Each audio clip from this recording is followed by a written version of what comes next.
بسم اللہ الرحمن الرحیم نحمد و نصلی علی رسول الکریم اعوذ باللہ السمیع العلیم من الشیطان الرجیم۔ ہر سال کی طرح انشاءاللہ اس بار 29ویں رات کو تکمیل قرآن ہوگا۔ تمام احباب سے درخواست ہے کہ وہ اپنے ساتھیوں کے ہمراہ ضرور تشریف لائیں۔ باقی اللہ تعالی ہمارا پڑھنا قبول و منظور فرمائے۔ یقیناً اس بار رونق بے مثال تھی اور آپ لوگوں کی محبت اور عقیدت کا میں بے حد مشکور ہوں۔ اللہ تعالیٰ ان محبتوں کو تا قیامت قائم و دائم رکھے اور آپ لوگ اور ہم انشاءاللہ جنت میں بھی ایسے ہی اکٹھے ہوں۔ اللہ تعالیٰ ہمیں قرآن پہ مکمل عمل پیرا ہونے کی توفیق عطا فرمائے، ہمیں اہل قرآن میں شامل فرمائے، ہمیں ان لوگوں میں شامل فرمائے جن کو اللہ تعالیٰ جن لوگوں کو بہت زیادہ محبت کرتا ہے اور جو لوگ اللہ کے بے حد خاص ہیں۔ باقی قرآن سے رشتے کو جو ہے وہ تھامے رکھیں، اپنی زندگیوں کے ہر مسئلے، ہر دکھ کا، ہر غم کا، ہر تکلیف کا، ہر پریشانی کا، ہر مصیبت کا حل قرآن سے تلاش کریں۔ یہ کتاب مکمل جو ہے وہ زندگی گزارنے کا اس کے اندر طور طریقہ ہے، یہ مکمل ضابطہ حیات ہے۔ اس کتاب کی وجہ سے، اس قرآن کی وجہ سے اللہ تعالیٰ نے کئی قوموں کو عروج دیا ہے، اور اللہ تعالیٰ نے قرآن میں کہہ دیا ہے وَمَنْ أَعْرَضَ عَنْ ذِكْرِي فَإِنَّ لَهُ مَعِيشَةً ضَنْكَ۔ جن لوگوں نے میرے ذکر کو بھلا دیا ان لوگوں کی اللہ تعالیٰ نے معیشت کو تنگ کر دیا۔ تو اگر کسی بھائی کو کوئی بھی مسئلہ ہے، کوئی بھی رزق کی پریشانی ہے، رزق کی تنگی ہے، کوئی گھریلو مسئلہ ہے، تو قرآن کی کثرت سے تلاوت کرے، قرآن کو ترجمے سے پڑھے، اس پہ عمل پیرا ہونے کی کوشش کرے، تو اللہ تعالیٰ اس کے لیے راستے کھول دے گا۔ اللہ تعالیٰ نے قرآن میں فرما دیا وَمَن يَتَّقِ اللَّهَ يَجْعَل لَّهُ مَخْرَجًا۔ ان لوگوں کے لیے راستے ہی راستے ہیں جن لوگوں نے تقوی اختیار کیا۔ وَيَرْزُقْهُ مِنْ حَيْثُ لَا يَحْتَسِبْ، بے شمار رزق ہے ان لوگوں کے لیے۔ وَمَن يَتَوَكَّلْ عَلَى اللَّهِ فَهُوَ حَسْبُهُ، جنہوں نے اللہ تعالیٰ پہ توکل کیا ہے۔ تو میں یہ سمجھتا ہوں آج کل جو ہے وہ بہت زیادہ لوگوں کو پریشانیاں، مصیبتیں ہیں، لوگوں کو رزق کی کمی ہے، رزق کی تنگی ہے، تو اللہ تعالیٰ نے تو قرآن میں بتا دیا ہے وَمَن يَتَّقِ اللَّهَ يَجْعَل لَّهُ مَخْرَجًا۔ تم تقوی اختیار کر لو اور اللہ پہ توکل کرو تو اللہ تعالیٰ تمہیں بے شمار رزق عطا کرے گا اور تمہیں ہر مسئلے سے تمہارے لیے جو ہے وہ آزادی اور نجات ہو جائے گی۔ باقی مومن جو ہے وہ ہمیشہ بلندیوں پہ ہوگا۔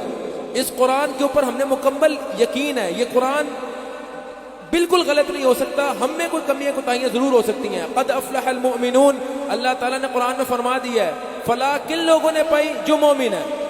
وانتم الاعلون ان کنتم مؤمنین، تم بلندیوں پہ ہوگے اگر تم مومن ہوگے۔ تو ہم نے کیا کرنا ہے؟ بہتر سے بہتر مومن ہونے کا جو ہے وہ انشاءاللہ کوشش کرنی ہے۔ یہ نہیں ہے کہ یہ رمضان ہے تو ہم نے مسجدیں آباد کی ہوئی ہیں، ہم شوق و ذوق سے قرآن سننے بھی آ رہے ہیں، نوافل بھی پڑھ رہے ہیں، فرض بھی پڑھ رہے ہیں۔ رمضان کے بعد بڑے افسوس کی ایک بات ہے جس میں ہم سب، مجھ سمیت سب شامل ہیں، کہ ہم لوگ مسجدوں کا رخ جو ہے وہ چھوڑ دیتے ہیں۔ مطلب 29ویں رات کی عشاء کی نماز اور عید کے دن کی عشاء کی نماز میں جو فرق ہے وہ آپ سب کے سامنے ہی ہے۔ ابھی الحمدللہ رب العالمین پوری مسجد بھری ہوئی ہے، آخر تک لوگ ہی لوگ ہیں، لیکن عید کے دن فجر کی نماز میں ایک صف بھی نہیں ہوگی۔ تو یہ لمحہ فکری ہے ہمارے لیے۔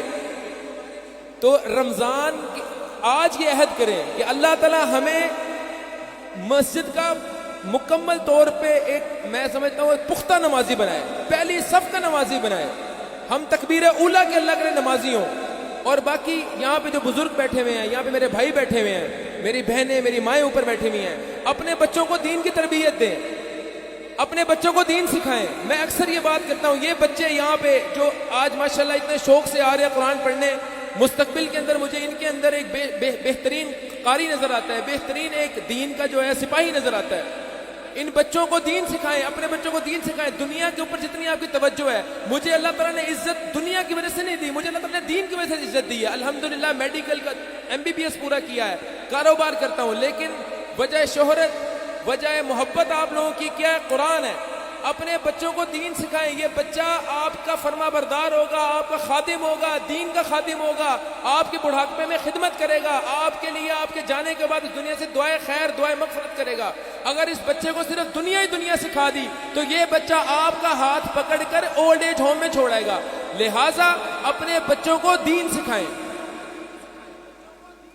اور ایک آخری بات، اس کے بعد انشاءاللہ وتر ہوگا۔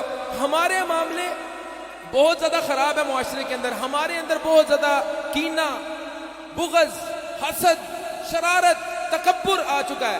اللہ تعالیٰ نے قوموں کے اوپر عذاب، جو گزشتہ قوموں پہ عذاب آیا کس وجہ سے آیا؟ نماز نہ پڑھنے پہ کسی قوم پہ عذاب نہیں آیا، زکوٰۃ ادا نہ کرنے کی وجہ سے قوموں پہ عذاب نہیں آیا، تکبر کی وجہ سے آیا۔ اور آج وہ تکبر کا ہم لوگ شکار ہیں۔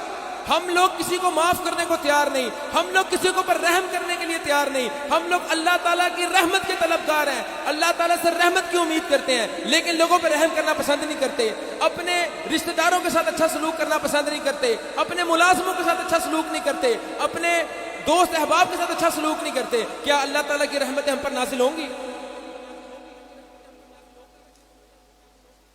میں یہ سمجھتا ہوں، میرے تجربے اور میرا ایک جو زندگی کا مشاہدہ ہے، جو بندہ اپنے رشتہ داروں کے ساتھ، اپنے دوستوں کے ساتھ، اہل عیال کے ساتھ قطع تعلق کرتا ہے، اس کے رزق میں کبھی جو ہے وہ اللہ تعالیٰ برکت نہیں ڈالے گا۔ نبی کریم صلی اللہ علیہ وسلم کی حدیث ہے، لا يدخل الجنت قاطع، رشتہ قطع کرنے والا کبھی جنت میں نہیں داخل ہوگا، لا يدخل الجنہ۔ تو اپنے نبی کے فرمان پہ آپ جو ہے اس کو ہمیں اس کا اثر ہونا چاہیے۔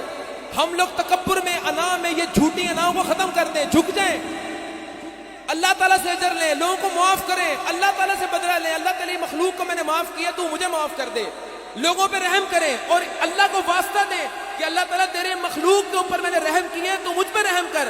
یہ جھوٹی انا، تکبر، فرعونیت نکال دیں، جھک جائیں۔ کوئی اگر آپ سے کوئی غلط بات کر بھی دیتا ہے تو آپ کوئی خدا نہیں ہے جو آپ کہتے ہیں ہن میں نو ویکھ لاں گا۔ جھک جائیں، محبت کریں، اخلاق سے پیش آئے لوگوں کے ساتھ، اور خاص طور پر اپنے رشتہ داروں کے ساتھ رشتوں کو جوڑیں، مضبوط کریں، اپنے بھائیوں کے ساتھ تعلقات کو مضبوط اور بہتر کریں۔ اللہ کی قسم، جو بندہ رشتے توڑتا ہے، قطع تعلق کرتا ہے، اللہ تعالیٰ اس کے اوپر بے شمار پریشانیاں نازل کر دیتا ہے۔ اور یہ زندگی کے تجربات ہیں، اپنے ارد گرد دیکھیں۔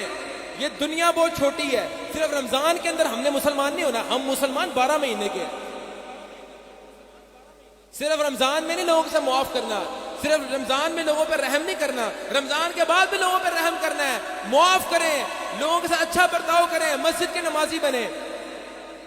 پچھلے سال کئی ان صفوں کے اندر موجود تھے، حاجی یوسف قصوری رحمہ اللہ موجود تھے، یہاں پہ ہمارے محسن بھائی آتے ہیں، ان کے والد صاحب جوید صاحب موجود تھے، حاجی یعقوب صاحب موجود تھے۔ آج وہ ہماری صفوں میں نہیں ہیں، پتہ نہیں اگلا رمضان ہم نے زندگی میں دیکھنا ہے یا نہیں دیکھنا، ہم لوگ کدھر جا رہے ہیں۔ ہمیں اللہ تعالیٰ نے دنیا کے اندر صرف اور صرف پیسہ کمانے کے لیے نہیں بھیجا، دنیا میں آنے کے اور بھی بڑے زیادہ مقاصد ہیں۔ رزق اللہ تعالیٰ سمندر کی گہرائیوں میں بھی دے دیتا اپنی مخلوق کو، رزق کی قسم اللہ تعالیٰ نے کھا لی ہے۔ یہ چیزیں، یہ کردار، اپنے کرداروں کو مضبوط کریں۔ مسلمانوں کا کردار جو ہے وہ مضبوط تھا، ایسا کردار تھا مسلمانوں کا کہ ان کو دیکھ کے لا الہ الا اللہ محمد الرسول اللہ پڑھنے پہ لوگ مجبور ہو جاتے تھے۔ کیا آج ہمارے کردار ایسے ہیں؟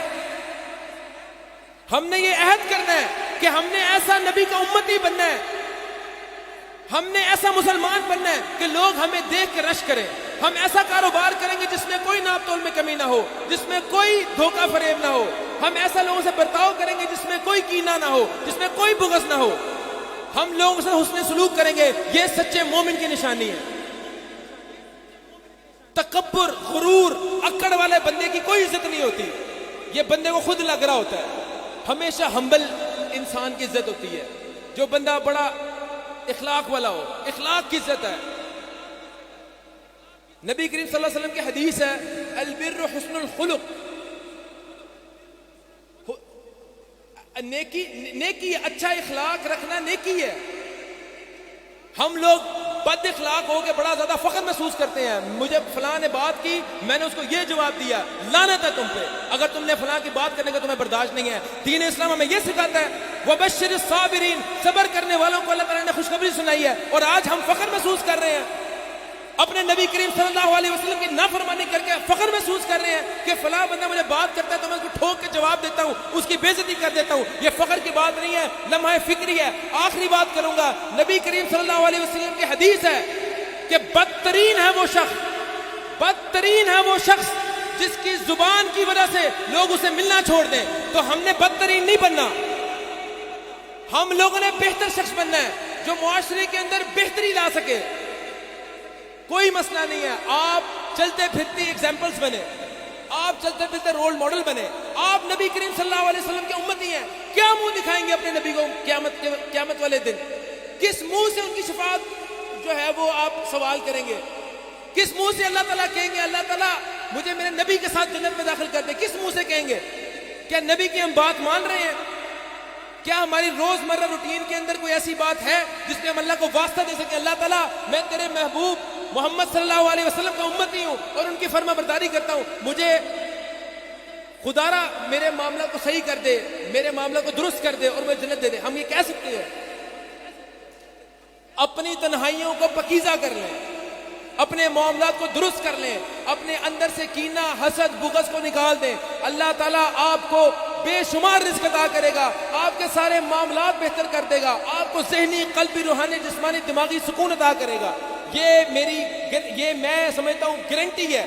میرے نبی کا فرمان غلط نہیں ہو سکتا، میرے اللہ تعالیٰ کا کلام غلط نہیں ہو سکتا۔ جب اللہ تعالیٰ نے کہہ دیا وَمَن يَتَّقِ اللَّهَ يَجْعَل لَّهُ مَخْرَجًا، یہاں پہ بات دی اینڈ ہو جاتی ہے۔ تقوی اختیار ہم لوگوں نے کرنا ہے، اللہ سے ڈرنا ہے، اللہ کے احکامات کو ماننا ہے، اور اللہ تعالیٰ انشاءاللہ ہمیں دنیا میں بھی سرخرو کرے گا اور قیامت والے روز بھی ہمیں اللہ تعالیٰ سرخرو کرے گا۔ اللہ تعالیٰ ہم سب کو قرآن کے اوپر عمل پیرا ہونے کی توفیق عطا فرمائے۔ اللہ تعالیٰ ہم سب کو محمد مصطفیٰ صلی اللہ علیہ وسلم کے فرمان کے اوپر مکمل طور پہ عمل کرنے کی توفیق عطا فرمائے۔ وصلی اللہ وسلم علی نبینا محمد وعلی آلہ وصحبہ اجمعین۔